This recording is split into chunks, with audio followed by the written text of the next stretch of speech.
Bonsoir à tous, on va pouvoir commencer et les autres nous rejoindront. Est-ce que vous m'entendez toujours? Si, vous pouvez m'écrire sur le chat si vous m'entendez. Merci à point. Et normalement, Kylian, tu es par là. Kylian, si tu veux montrer ta tête aussi. Du coup, moi, je suis Alexis, je suis interne en Medj en 4e semestre. Avec Kylian, on est deux référents en médecine générale. Et au sein du syndicat des internes du Languedoc-Roussillon, on a aussi d'autres fonctions. Moi, je suis le président et Kylian est VP partenariat et ce qu'on appelle perspective professionnelle, c'est-à-dire tout ce qui va vous aider après à vous installer et à trouver un job de médecin, ce qui n'est pas difficile, mais qui nécessite quand même pas mal d'aide. Normalement, il y a des externes des futurs internes et quelques externes de Montpellier et Nîmes, et on s'est permis aussi de donner l'invitation à d'autres étudiants de France qui avaient des questions sur l'internat de Montpellier. Donc, je m'excuse auprès d'eux, mais c'est vrai que le diapo est fait notamment pour les Montpelliérains nîmois. Donc, s'il y a quelques petites choses, après, de toute façon, on aura une petite séquence de réponses à vos questions. Voilà. Pour l'instant, je vous demanderai juste de ne pas activer votre micro, comme ça, ce n'est pas le bordel.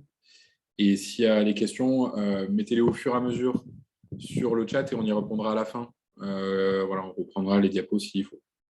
Kylian, tu es là? Ouais, je suis là. Bonjour à tous. Parfait, Kylian.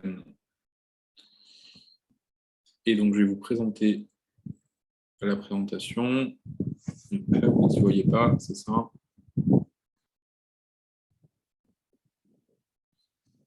Ça ne marche plus.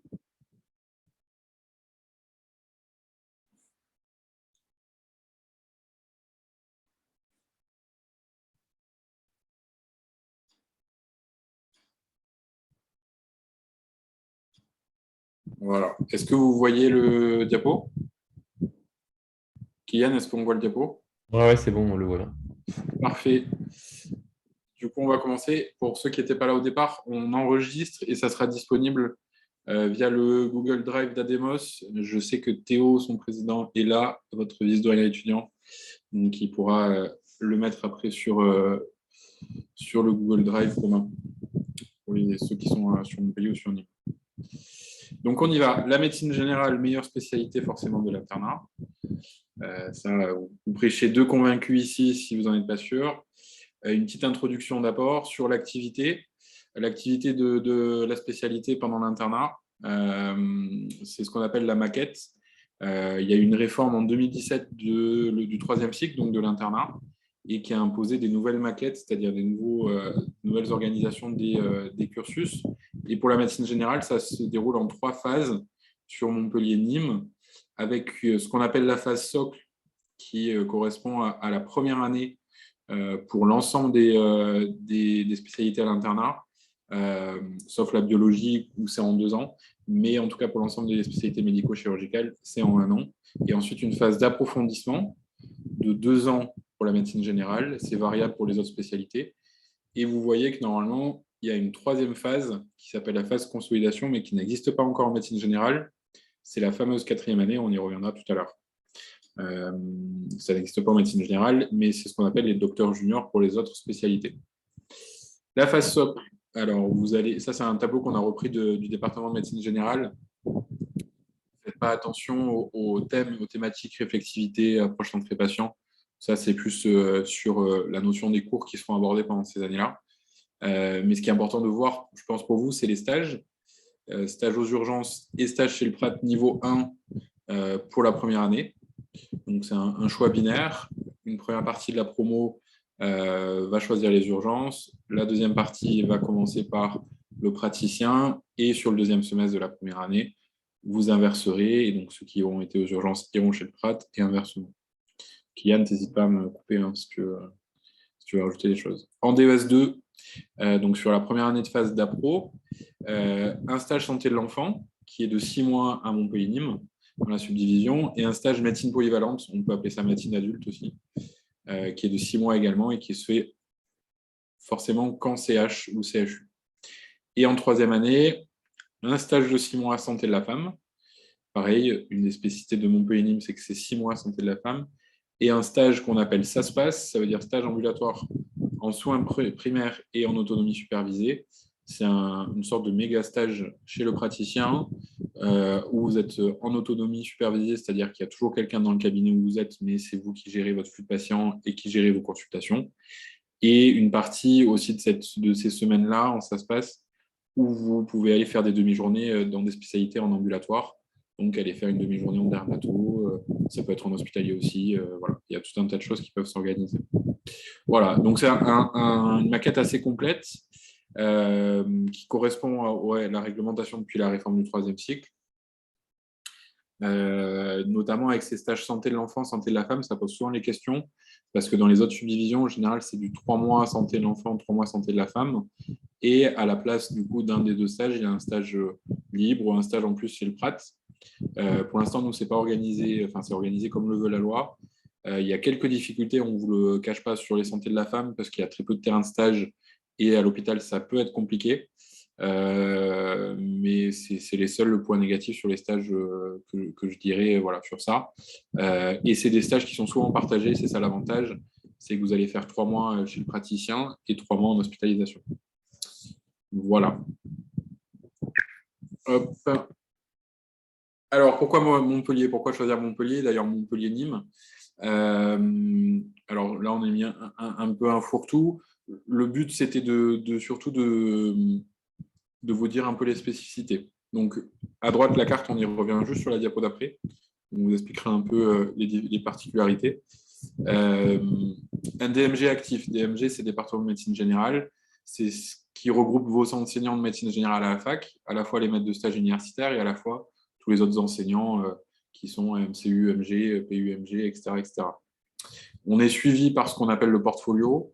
Le portfolio, c'est quoi? C'est un peu comme pour ceux, s'il y en a qui étaient infirmiers avant, qui ont fait un parcours autre. Les portfolios, c'est une sorte de guide qu'on va remplir chaque semestre avec tout un tas d'items à répondre. C'est un peu pour suivre le cursus, pouvoir nous exposer tout ce qu'on a appris, des apprentissages. C'est un peu pour suivre les apprentissages en stage. Et normalement, ce portfolio est censé être rempli avec un tuteur qui est déterminé sur le premier stage chez le Prat, donc soit lors du premier semestre, soit le deuxième semestre, en fonction de quel stage vous faites, et qui chaque année vous reverra et devra valider avec vous un certain nombre de choses pour vous suivre. Voilà. Ça, c'est la théorie. Dans la pratique, c'est un peu plus difficile parce que souvent, les tuteurs, ils sont MSU, ils sont tuteurs déjà de plusieurs personnes, ils sont en train de faire 36 000 choses, donc ça peut être compliqué d'avoir un lien, mais quand même, il y a quand même un bon retour et il n'y a jamais eu de tuteur qui a refusé de répondre à un interne, mais ça peut prendre un peu de temps. Ça, c'est plus pour ceux qui ne sont pas de Montpellier-Nîmes, parce que les autres, vous le savez par cœur. On a fêté les 800 ans de la faculté, plus ancienne faculté de médecine. Voilà, c'est pour choisir un peu le terme historique.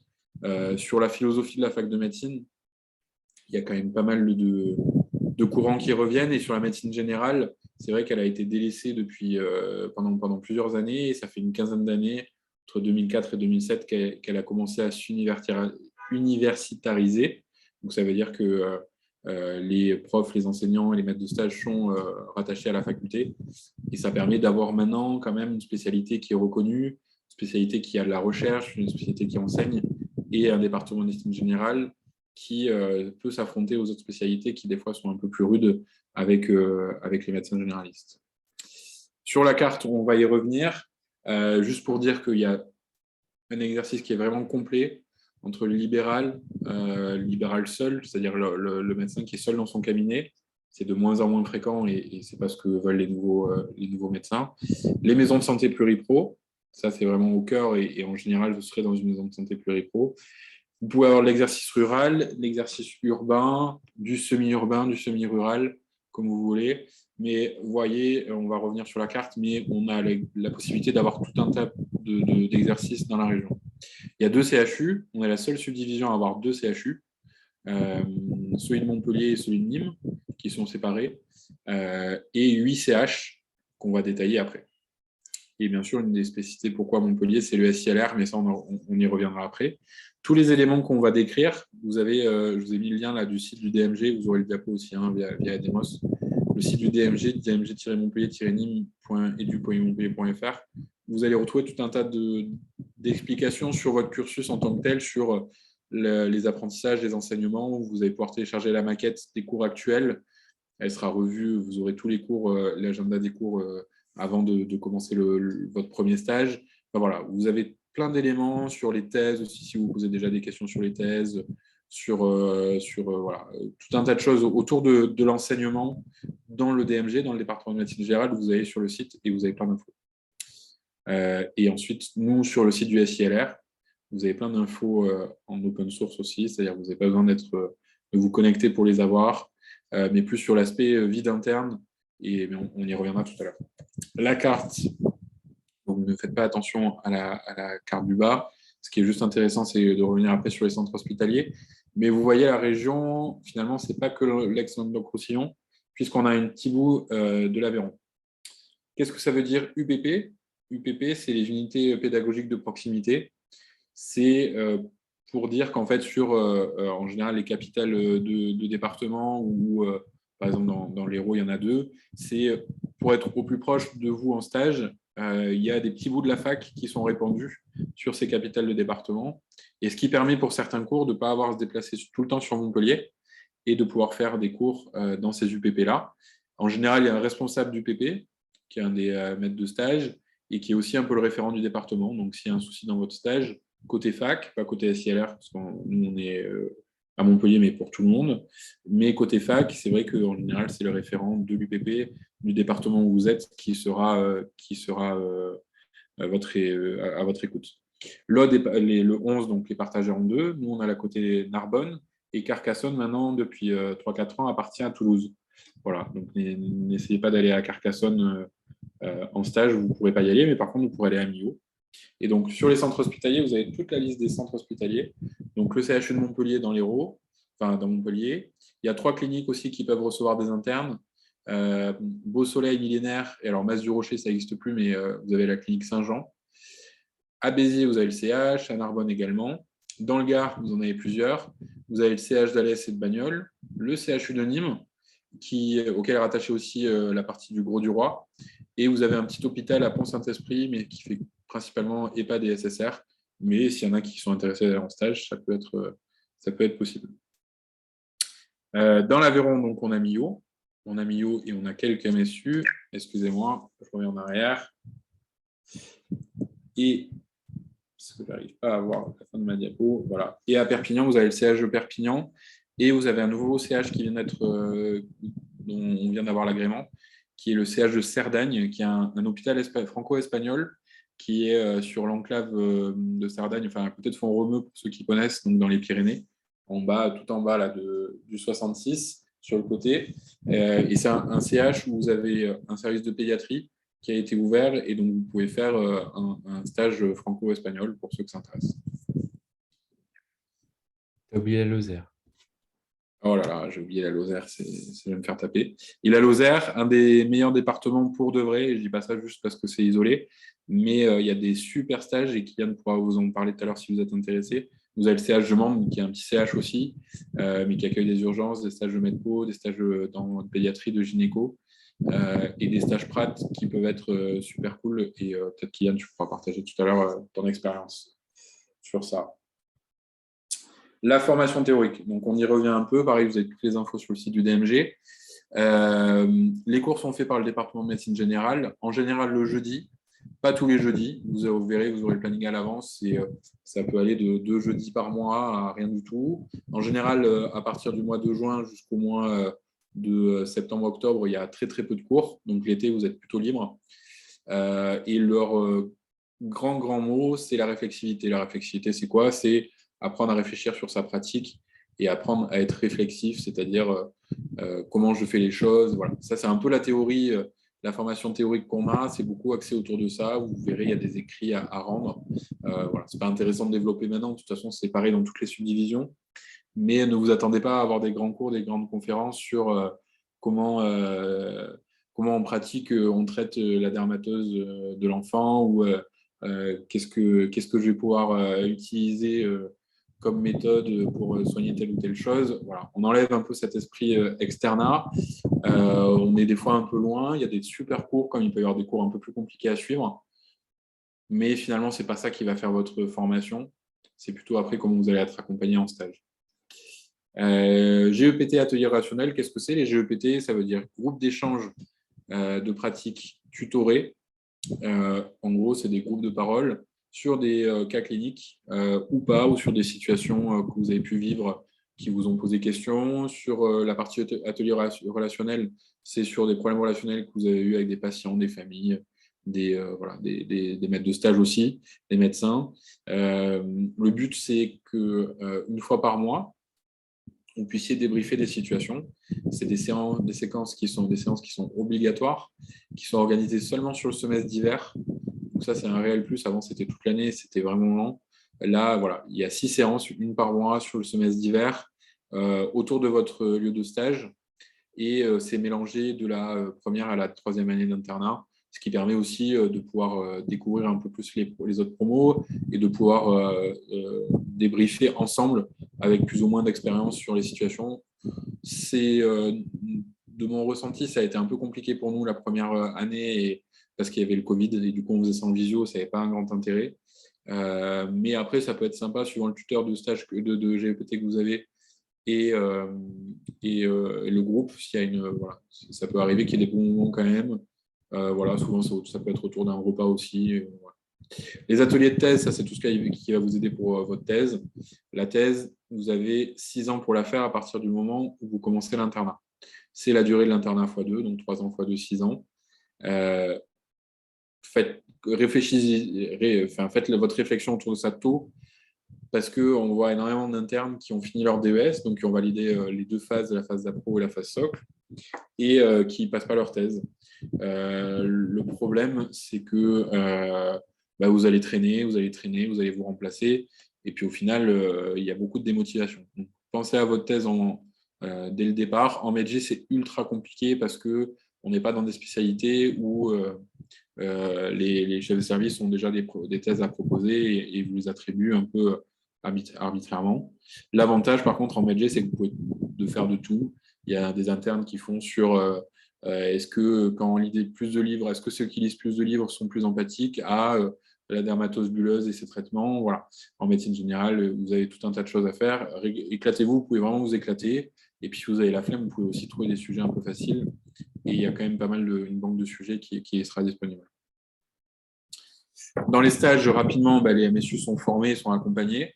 Donc, eux, ils sont aussi censés suivre, surtout chez le Prat, tout un tas de formations pour vous accueillir et pour après aller un peu crescendo et vous accompagner sur l'autonomie, notamment sur le premier stage.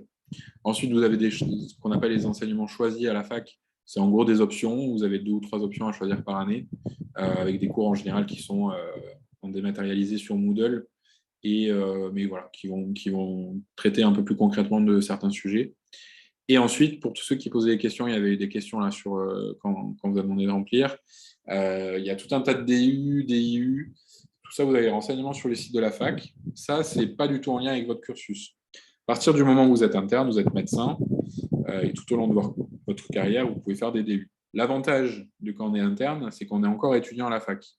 Et quand on est étudiant à la fac, on a des tarifs préférentiels sur ces DU qui vont... alors, sur Montpellier, le prix, c'est 360 €.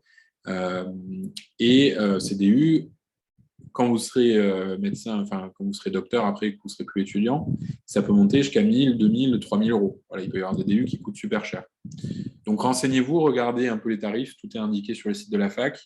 C'est complètement déconnecté de votre cursus, donc il n'y a aucune obligation de faire des DU. C'est juste pour vous, si vous avez envie de vous familiariser avec d'autres choses, de la pédiatrie, de la médecine humanitaire. Enfin, voilà, il y a tout un tas de thèmes. Et surtout, vous n'êtes pas obligé de le faire à Montpellier. C'est-à-dire que vous pouvez faire un DU à Paris, vous pouvez faire un DU à Brest, vous pouvez faire un DU à Lyon. Enfin, vous faites vraiment ce que vous voulez. La seule chose, c'est qu'il faut que ce soit bien coordonné et que vous ne soyez pas, ce soit pas un DU qui prenne trop de temps dans le sens où vous êtes quand même en stage. Et voilà. Et ne faites pas 36 000 DU à la fois. En général, un par an, ça suffit parce qu'il y a quand même pas mal de cours. C'est organisé différemment suivant les DU, mais il y a quand même pas mal de cours. Il y a toujours des examens. Et c'est difficile de tout faire en même temps. La qualité de vie. Alexis, je rajoute Ouais, vas-y. Si tu peux revenir sur la diapo. Il y a aussi, enfin, par rapport aux autres facultés, c'est vrai qu'à Montpellier et Nîmes, on n'a pas une charge de travail extrêmement importante au niveau personnel à réaliser pour la validation du DES. Il faut qu'on rédige ce qu'on appelle des RSCA, donc des récits de situation clinique. Il y en a pas, il y en a quelques-unes justement à rédiger tous les ans. Et contrairement à d'autres facultés, on n'a pas de mémoire en plus à rédiger, à le faire. En fait, notre portfolio constitue entre guillemets notre mémoire. Et à partir du moment où on a rempli justement les RSCA qu'on doit rédiger tous les ans, plus les GEPT, qu'on a participé aux GEPT et aux ateliers relationnels, et qu'on a participé aux cours obligatoires de la faculté, on a validé notre cursus théorique à la faculté. Ouais, tout à fait, tu as raison de le préciser. La thèse, c'est aussi complètement déconnecté du DES. C'est-à-dire que pour être docteur, pour pouvoir exercer, il faut avoir validé sa thèse et valider son DES. Maintenant, c'est deux choses qui sont complètement séparées. Et ça, si vous avez des questions, on pourra y répondre. Et juste pour les DU, parce que j'ai une question privée, puisqu'on y est, les DU, vous pouvez les commencer dès l'année prochaine. Ce qu'il faut faire attention, c'est jusqu'à Montpellier. On a jusqu'à début septembre pour candidater sur un DU. Donc, vous pouvez commencer dès l'année prochaine.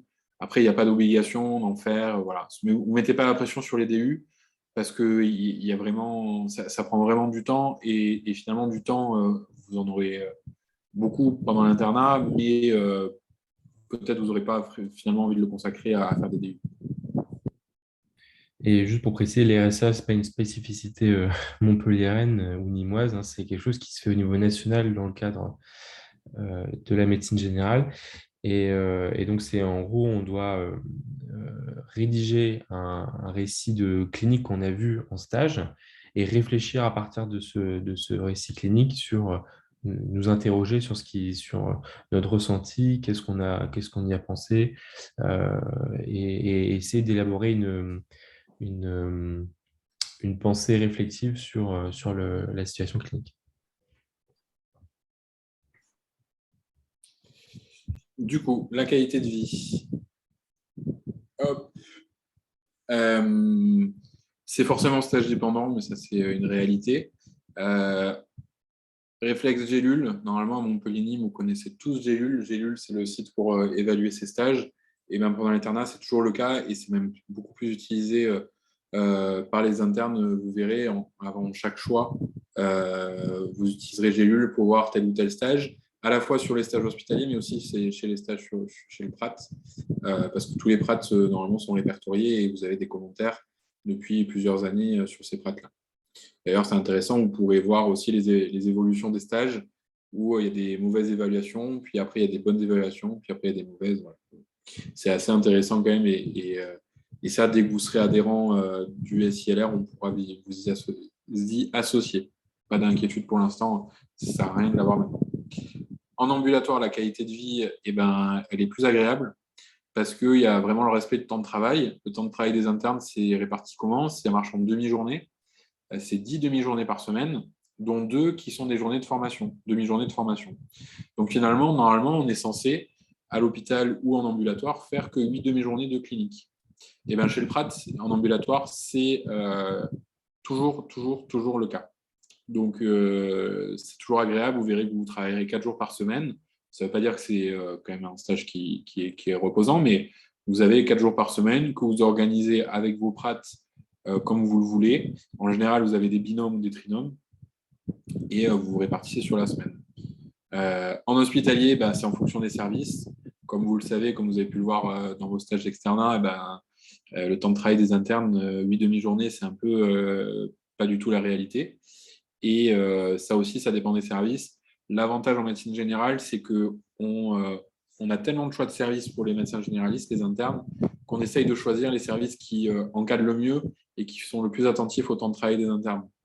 Donc, pour les médecins généralistes, en général, vous avez des stages, que ce soit aux urgences, en médecine adulte ou en gynécopède, où vous aurez quand même un temps de travail qui n'est pas supérieur à 48 heures. Voilà. En théorie, c'est ça.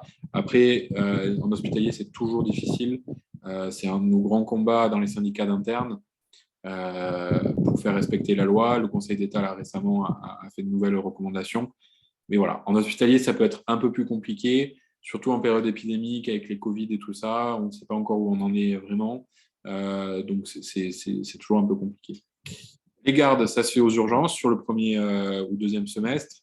Dans la région, il n'y a qu'un seul stage où il n'y a pas de garde aux urgences. Quand on fait son stage aux urgences, c'est à Millau. Parce que Millau, il n'y a que 2 places, c'est un petit CH. Et finalement, en fait, vous allez faire des journées du lundi au vendredi, comme si vous étiez en service, mais aux urgences, et vous n'avez pas de garde. Donc, s'il y en a qui sont intéressés pour aller à Millau, c'est un stage intéressant aux urgences. Donc, ça, c'est la partie garde aux urgences. Et en hospitalier, vous en avez principalement pendant votre stage de médecine adulte. Et après, vous en avez pendant les stages de pédiatrie.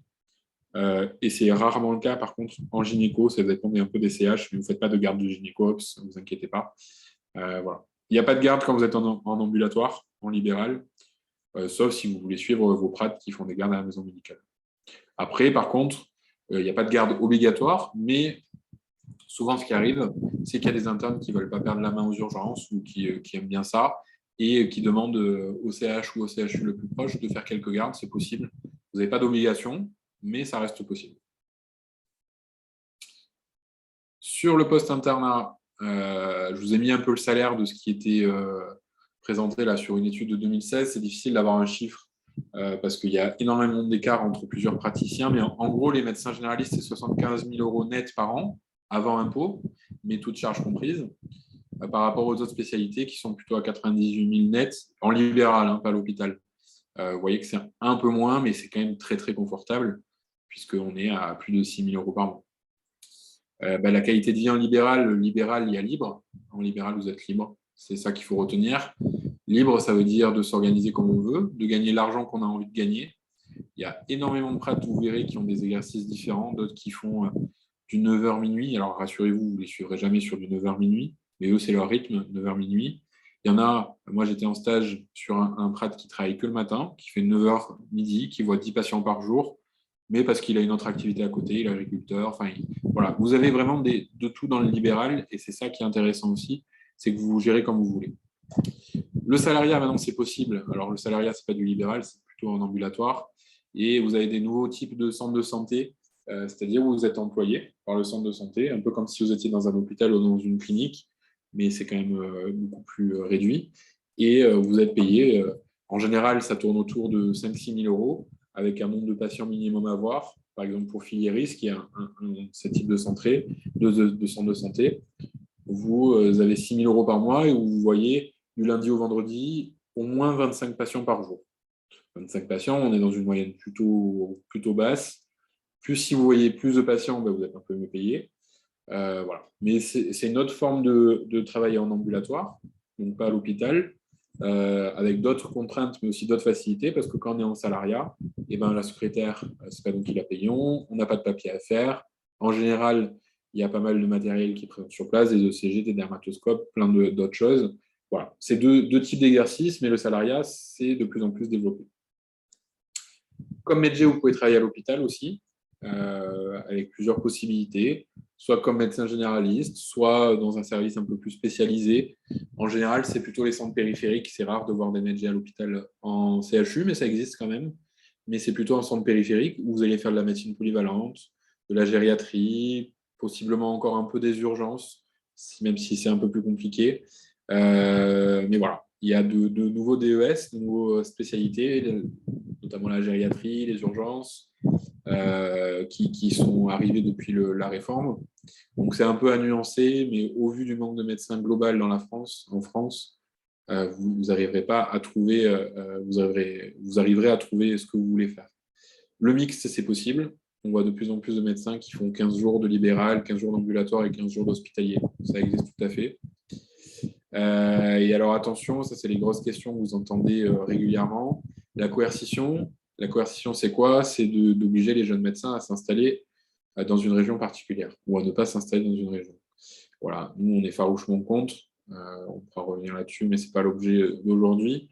Mais par contre, vous avez des mesures d'incitation, des mesures coercitives, pas mal d'aide à l'installation, et ça peut être intéressant, notamment dans le contrat d'engagement de service public, le CESP, qui peut vous permettre d'avoir après des aides à l'installation, de vous installer dans d'autres zones, tout en étant payé un peu plus pendant l'internat. Hop, nos conclusions personnelles. Alors, on a un peu repris ce qu'on avait vu sur les questions et sur les années précédentes. Dans les points positifs, la qualité de vie, Montpellier-Nîmes, la région, l'étendue de la région. Vous pouvez être dans les Cévennes l'hiver ou dans les Pyrénées faire du ski et l'été être au bord de la plage. Et l'inverse est également possible. Vous avez un exercice qui est vaste, qui est complet, quand même qui est personnalisable, parce que si vous avez envie de faire certains types d'exercices, comme de l'exercice en haute montagne, par exemple, d'exercices en rural à fond, où vous êtes en autonomie quasiment, où vous avez besoin de, voilà, vous avez personne à côté pour vous donner un avis, vous pouvez le faire aussi. On a quand même une excellente formation à Montpellier. Alors, excellente, c'est sur le côté stage, si vous voulez, on a quand même des très très bons stages qui sont assez homogènes sur la région. Sur la formation à la fac, on est un peu plus digitant. Bon, voilà, c'est pas ça qui va transformer votre vie. Il faut savoir y trouver ce que vous avez envie d'y trouver, et il y a quand même quelques petits éléments qui peuvent vous faire évoluer. La spécialité médecine générale, ça fait 15 ans qu'elle existe en tant que spécialité, en post-internat, et donc c'est tout nouveau encore. Vous avez tout un tas de choses qui peuvent encore changer, évoluer, du fait du manque de médecins, et aussi du côté universitaire, s'il y en a qui sont intéressés pour faire la recherche. Voilà, ça s'ouvre aussi côté médecin généraliste. Il n'y a pas que des PUPH, il y a aussi des PUMG, des MCUMG. Donc, ça peut continuer et il ne faut pas hésiter à s'y intéresser. Voilà, et puis le point positif de la médecine générale, c'est qu'on ne travaille jamais seul. Bien sûr, il y en a qui travaillent, des vieux médecins qui travaillent encore seuls, mais c'est plus du tout d'actualité. Et tout ce que vous aimez à l'hôpital, de travailler ensemble, de staff et tout ça, maintenant, ça se retrouve dans la médecine générale. Point négatif, avant de laisser la parole à Kylian, l'accès à d'autres spé. Ça, c'est un point dont on a un peu parlé déjà, mais par exemple, sur la médecine d'urgence, c'est vrai qu'il y en a beaucoup qui hésitent entre médecine générale et médecine d'urgence. Voilà, il y a toujours quelques internes qui changent, qui font des droits au remords dans un sens comme dans l'autre, des urgentistes qui reviennent vers la médecine ou des médecins qui vont vers l'urgence. Ne vous mettez pas la pression pour ça. Faites ce que vous avez envie et la possibilité, ce que vous avez comme possibilité. Et puis, il y a un droit au remords. Voilà, c'est sûr que c'est un seul, mais il existe. Donc, autant l'utiliser après, pendant que lorsque vous serez interne. Les semestres peuvent paraître un peu denses. Certains ont fait remonter que 3 ans d'internat, finalement, c'était assez court. D'autres, ça leur suffit largement. Mais il y a cette question de la 4e année. Alors, pour vous, ça ne sera pas le cas. En tout cas, on fera tout pour que ce ne soit pas le cas, parce que ça serait dégueulasse qui déclenche une 4e année maintenant, alors que vous avez passé le CN et que vous allez commencer à choisir. Mais très clairement, j'y crois pas du tout. Et puis, de toute façon, on se battra pour pas que vous l'ayez, mais ça va arriver pour les prochaines générations. Ça sera certainement un stage un peu plus en autonomie, mais avec des contours un peu inconnus pour l'instant. La difficulté de trouver la thèse, ça, on en a parlé un peu tout à l'heure. La thèse, c'est un gros sujet pendant l'internat. Souvent, on l'oublie, mais il faut y penser dès le premier semestre. Et pas hésiter à trouver un sujet. Même, voilà, vous avez énormément de possibilités, donc il faut y aller. Kylian, je te laisse compléter. Oui, je ne sais pas trop quoi rajouter de plus. C'est vrai que la médecine générale, elle offre une possibilité de formation qui est complète et large. C'est-à-dire qu'on choisit la médecine générale pour justement pas pour pas s'enfermer dans une spécialité, pour pouvoir pratiquer de tout. Et à côté de ça, en plus, on a une qualité de vie qui est quand même plutôt sympathique à côté. En plus, donc c'est vrai que c'est sympa et c'est vrai que ce qu'il faut aussi se dire, c'est que la démographie médicale là, se casse la tête là, dans les prochaines années. Quand vous serez docteur en médecine, il y aura le moins de médecins en France depuis déjà un bon moment. Donc, vous trouverez forcément une pratique médicale qui vous correspond, euh, que ce soit du rural, que ce soit du salariat, que ce soit du mixte, en travaillant à la fois un petit peu à l'hôpital, en travaillant un petit peu en ambulatoire, aux urgences. Enfin, voilà. Enfin, forcément, vous arriverez à trouver votre compte parce qu'on cherchera forcément des gens pour bosser et des gens motivés.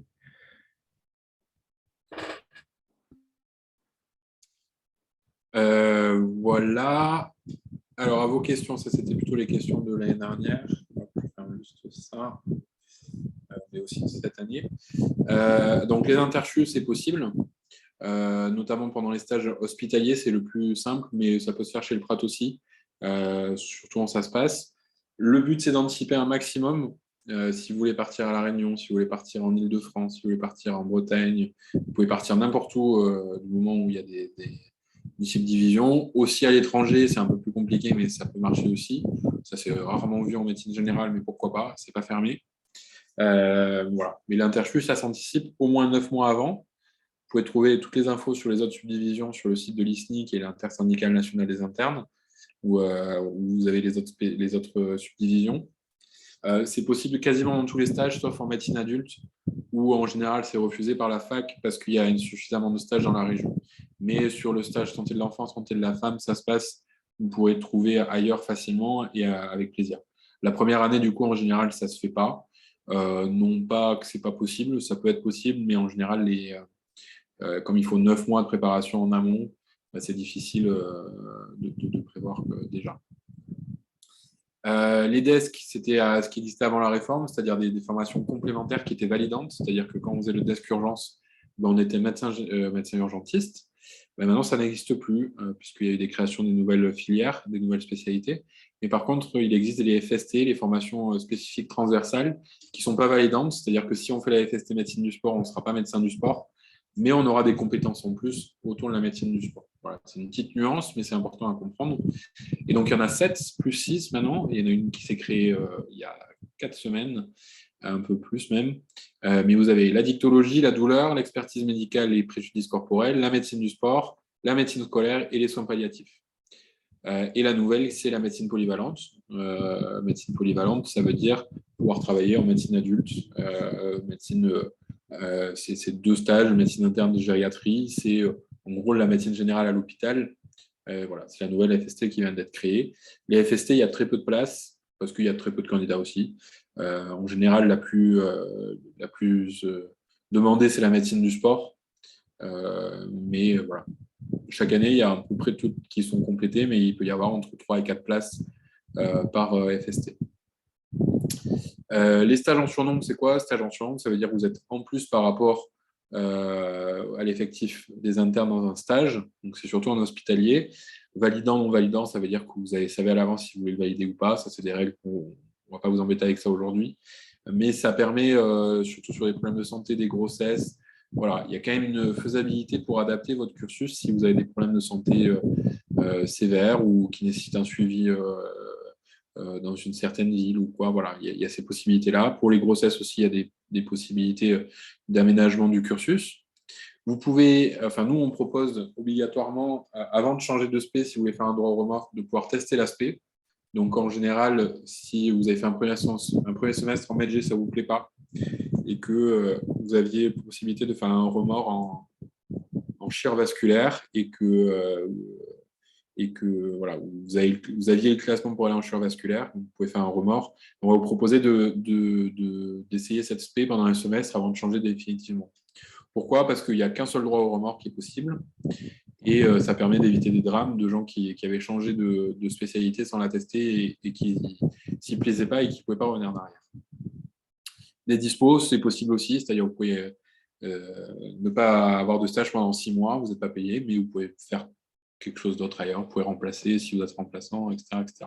Vous pouvez faire un Master 1, un Master 2 pendant l'internat, faire un clinica après et un assistana, ça on en a déjà parlé. Et qu'est-ce qu'on fait nous au SILR pour vous? C'est important, le syndicat des internes du coup du Languedoc-Roussillon. On travaille sur toute l'organisation de la maquette médecine générale. Donc, on fait remonter les problématiques des stages, on fait pour remonter les problématiques des internes, des validations de stages, voilà, quand il y a des problèmes. Notre gros travail, c'est la gestion des choix. Donc, comment répartir 1300 internes de 40 spécialités différentes dans, je ne sais pas quel nombre de stages c'était possible sur la région.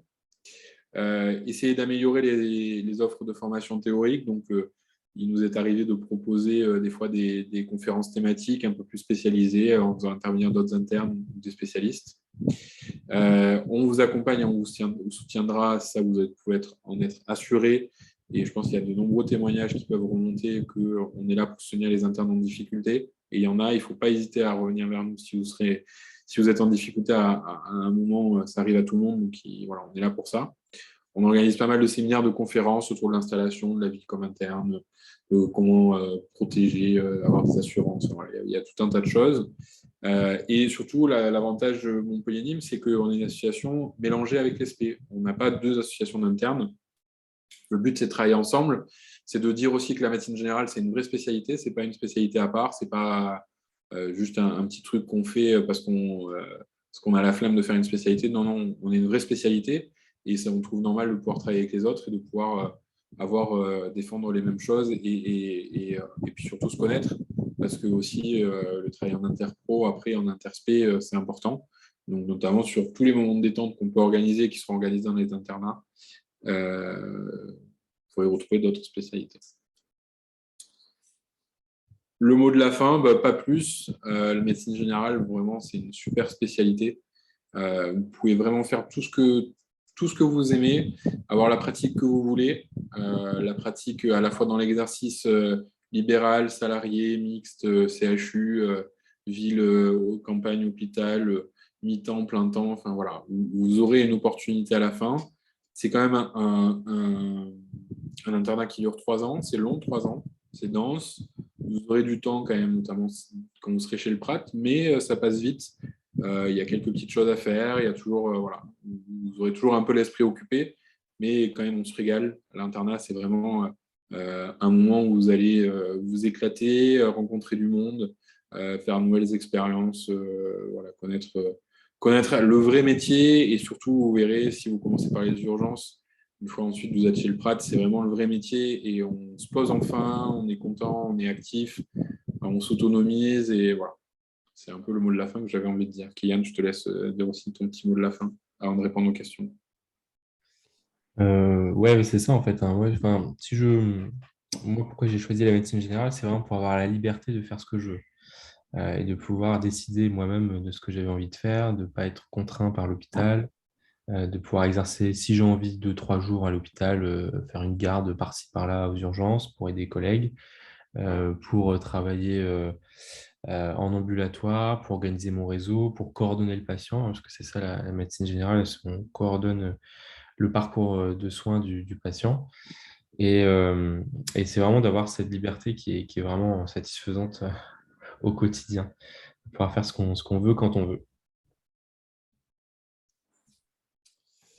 Merci Kylian. Alors je regarde juste, je vais arrêter le diapo, on le remettra s'il y a besoin. Je regarde juste les questions qui avaient été posées. Hop, bien sûr, ça ne marche plus. Alors, juste une chose, je ne sais pas si tu l'avais dit, Alexis, mais les FST, donc elles sont qualifiantes et donc ça rajoute 1 an à l'internat en Ouais, fait. tout à fait. Pour l'instant, tant qu'il n'y a pas la 4e année, ça vous rajoute un an. Les DU, on y a répondu. L'avenir de la profession, je pense qu'on y a répondu.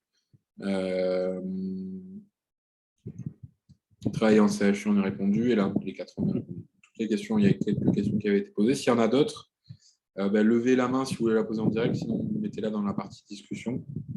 Et on est dispo encore un petit quart d'heure pour y répondre.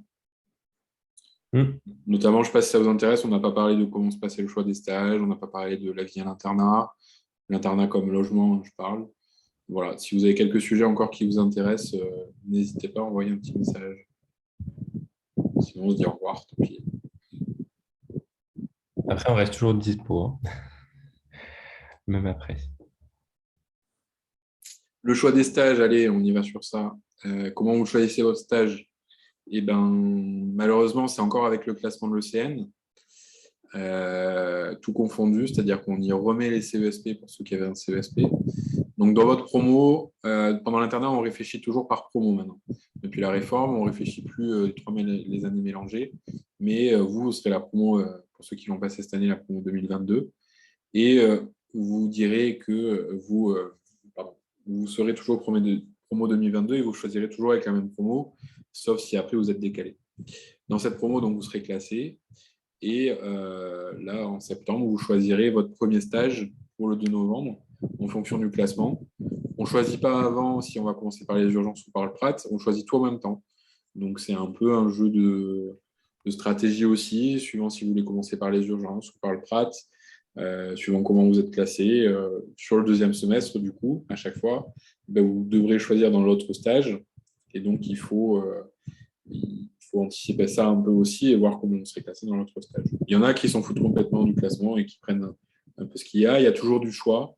On essaie toujours que le dernier, il ne lui reste pas juste une seule personne à choisir, mais qu'il y en ait au moins un ou deux. Ça, c'est variable, mais par exemple, aux urgences, on a pile pas le nombre de stages pour pas aussi mettre en difficulté des services où des services n'auraient pas été choisis et du coup, il n'y aurait que 2 internes pour faire une garde de 24 par jour. Ça peut être un peu compliqué. Voilà. Mais en général, quand même, sur le choix, c'est assez varié. Je ne sais pas si Kylian, tu veux rajouter un truc. Non, mais ce qui est intéressant, ce qui est vachement bien, c'est que tous les internes utilisent Gélule et vraiment on détaille tous le stage, donc on peut se projeter en amont vraiment pour savoir un peu comment ça se passe, le stage. Ouais. Une semaine avant le choix officiel, qui se fait maintenant dématérialisé, sauf le premier là, en septembre, où vous ferez à la fac, il y a une semaine de pré-choix, de simulation, où vous pourrez voir un peu les tendances qui se dégagent, parce qu'à chaque spécialité, à chaque promotion, il y a ses spécificités et tous les semestres, ça change. Il n'y a pas une promo qui se ressemble. Il y en a qui sont beaucoup plus, des promos qui sont beaucoup plus allés vers le rural, d'autres qui sont beaucoup plus allés vers la ville. Voilà, il n'y a pas de règles sur ça. Et donc, c'est pour ça que c'est difficile de dire quel stage vous aurez avec quel classement, parce que ça change vraiment à chaque semestre. Pour un exemple, par exemple, les urgences de Montpellier, moi, sur mon semestre, c'était choisi dans les premiers avec Nîmes et Béziers. Et là, sur le semestre de cet été, ça a été choisi dans les derniers. Le dernier qui a choisi a pris Montpellier. Donc, vous voyez, il y a quand même des différences par promo. Donc, c'est un peu difficile de savoir. Et du coup, oui, vous bougez beaucoup dans la région. Florian, je n'oublie pas ta question, j'y reviens après. Du coup, comme on est sur les stages, oui, vous pouvez bouger beaucoup dans la région. Donc, c'est difficile parfois de se poser, mais à la fois, vous pouvez très bien vous poser ailleurs qu'à Montpellier. Parce que souvent, ce qu'on voit, c'est que les gens s'installent à Montpellier et après, ils font des allers-retours tous les jours. Mais vous pouvez vous installer à Perpignan, vous pouvez vous installer à Nîmes, vous pouvez vous installer à Mende et faire tout votre internat autour de cette ville-là. En général, voilà, vous avez quand même pas mal de possibilités. Moi, je suis sur Nîmes, j'ai pas eu de mal. Alors, certes, je suis allé sur Alès ou je suis allé dans. Voilà, j'ai fait un peu de trajet d'une demi-heure, 3/4 d'heure, des fois par jour. Mais quand on est chez le Prat, c'est pas le même rythme. Et voilà. Et puis, vous avez cette possibilité de vous tourner vers différentes parties de la région. L'internat, c'est finalement que 3 ans, c'est assez long, mais c'est assez court aussi. Et puis, vous verrez aussi, en général, après le premier stage, vous allez pouvoir vous allez suivre votre bande de potes et souvent, vous vous retrouvez après dans d'autres stages. Kian, tu me coupes un. Pour les FST, elles ne sont pas validantes. Ah si, elles sont validantes.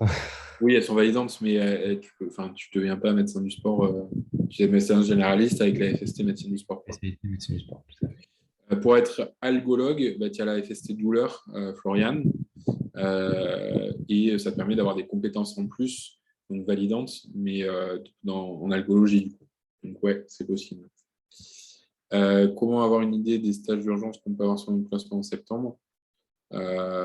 Vous aurez le doc des choix, enfin des stages des années précédentes, mais on ne le fait pas par rapport au classement parce que vraiment ça change à chaque fois. Donc ça serait vous mentir que de vous dire que c'est toujours homogène, mais vraiment par rapport au stage de l'externat où pour les avoir gérés sur Montpellier, c'était assez homogène, c'était toujours les mêmes qui étaient choisis. Les stages hospitaliers et stages aux urgences, ça change tout le temps. Ouais, ça Si vous dépend voulez, de on pourra là. vous le fournir, mais Pardon. pas Kian.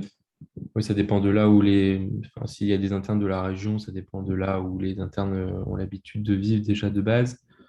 Euh, et puis, euh, et puis des fois aussi, il y a des stages qui, un semestre, vont extrêmement bien se passer, donc qui forcément vont être plus choisis le semestre suivant. Il y en a qui vont être un petit peu moins bien notés sur Gélule, donc ils vont être un peu moins bien choisis. Donc ça change, ça change des fois. J'avais une question privée dans l'ordre. Question financière, quel est environ le salaire d'un interne de premier semestre? C'est difficile à vous le déterminer. mais en gros, c'est à peu près 1700 net, 1800 net, plus les gardes. Donc chez le Prat, vous n'aurez pas de garde. Aux urgences, vous allez avoir des bons salaires, sachant que les gardes, en général, sont payés 1 mois ou 2 mois après, suivant les CH et CHU. Mais voilà, le salaire de base, c'est à peu près 1700 et puis ça augmente un peu chaque année. Et quand vous êtes chez le Prat, vous avez d'autres types d'aides, vu que vous n'avez pas de garde.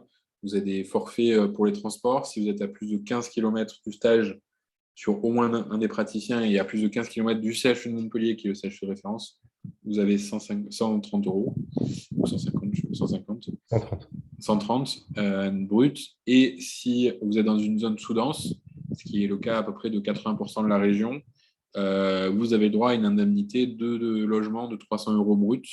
Donc finalement, vous arrivez très vite à 400 euros brut, 430 euros brut en plus, ce qui est assez intéressant. Le choix des stages, ça a lieu environ 4 semaines avant le début du stage. Donc là, par exemple, le choix pour la prochaine promo, ça sera le 30 septembre, le vendredi, et le stage commence le 2 novembre. Donc ça vous laisse 4 semaines pour vous organiser. Dans le futur, est-ce que la 4e année qui se profile pourrait être obligatoirement désert médical? On n'espère pas, hein, mais c'est ce qui a été entendu pendant les présidentielles. Après, dans la réalité des choses, il n'y a pas assez de maîtres de stage déjà pour faire une 4e année, et encore moins dans les déserts médicaux. Donc, je ne vois pas comment ça peut être applicable pour l'instant. Comment ça se passe pour le logement au niveau des places de l'internat? Alors, une fois que vous aurez choisi les places de l'internat, donc il y a des internats en tant que lieu d'habitation dans chaque CHU, chaque CH.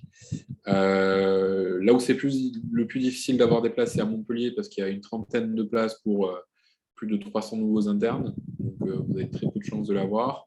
Mais par contre, que ça soit à Nîmes ou dans les autres périphes, en tant que premier, voire deuxième semestre, vous n'aurez pas de difficulté à avoir une place d'internat.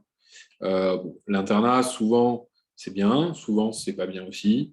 Il peut y avoir des variations aussi sur la qualité des logements. L'avantage, c'est que c'est gratuit. L'avantage, c'est que vous êtes en méga coloc, mais que vous avez aussi quelques endroits perso, et donc ça, c'est sympa.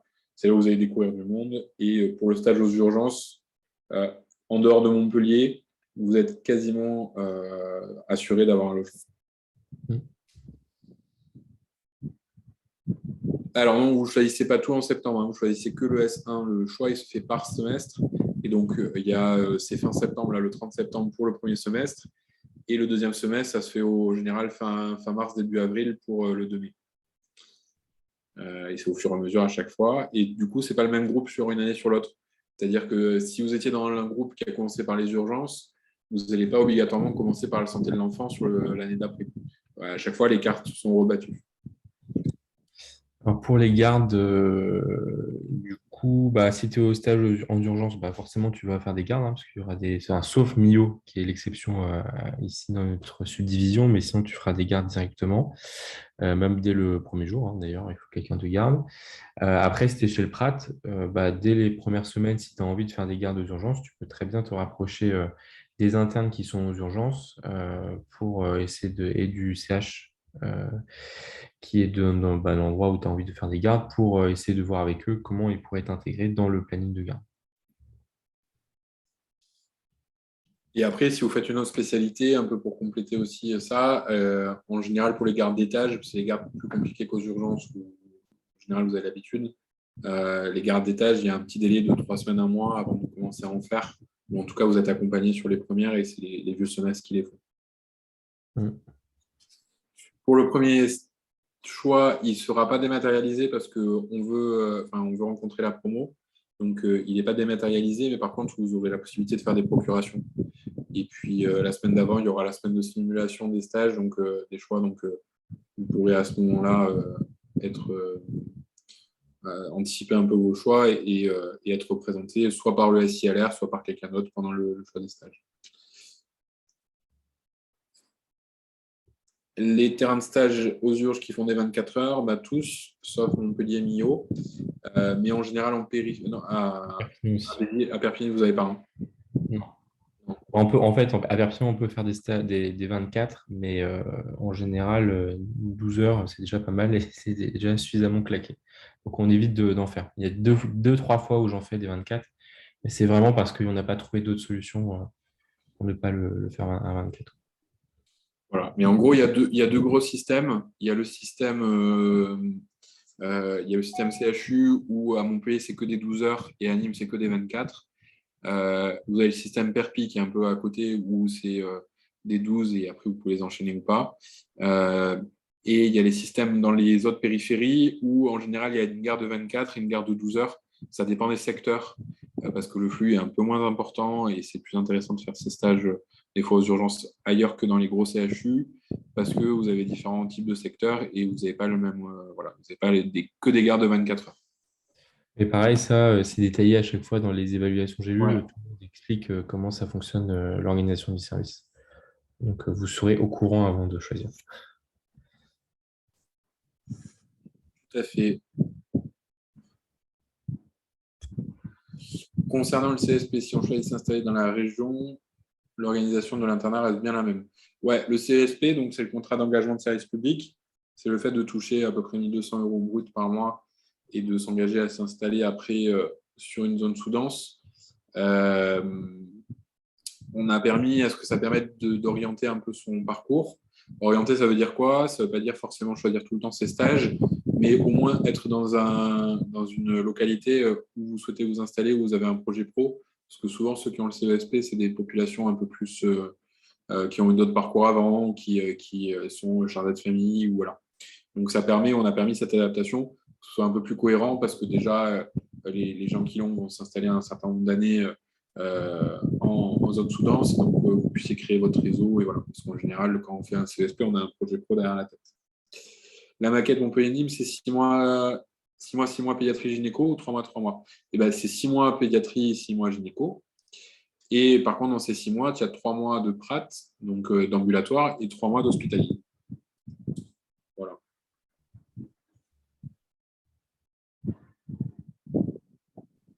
Je crois que j'ai fini les questions. Oui, je crois qu'on a terminé.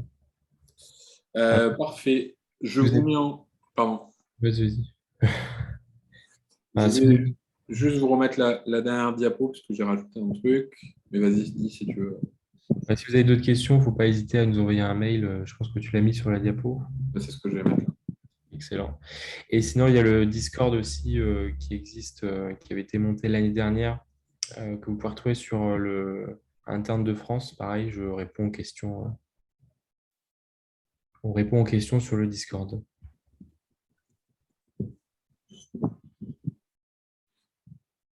Hop.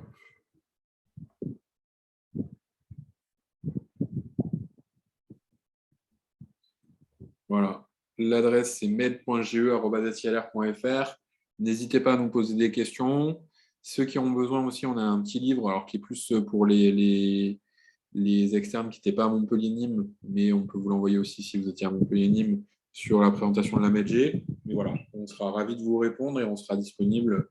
Laissez-nous un jour ou deux pour vous répondre des fois, mais en général, on vous passe notre numéro de téléphone et on se rappelle pour discuter de tout ça. On me demande le lien Discord, Kylian, si tu veux. Alors, il faut que je vois comment faire pour l'avoir.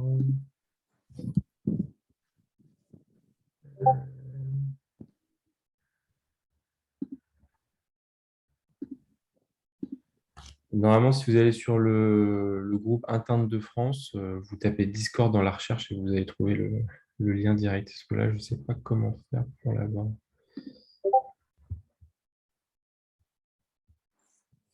Parfait. Et ben, s'il n'y a pas d'autres questions, n'hésitez pas à nous contacter vraiment.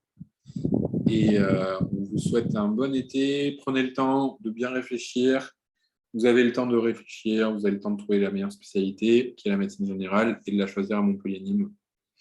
Voilà. Merci à Demos de nous avoir soutenus, de nous avoir demandé d'intervenir. Monsieur Lacoste, on vous salue. Bonne soirée à tous. Ouais.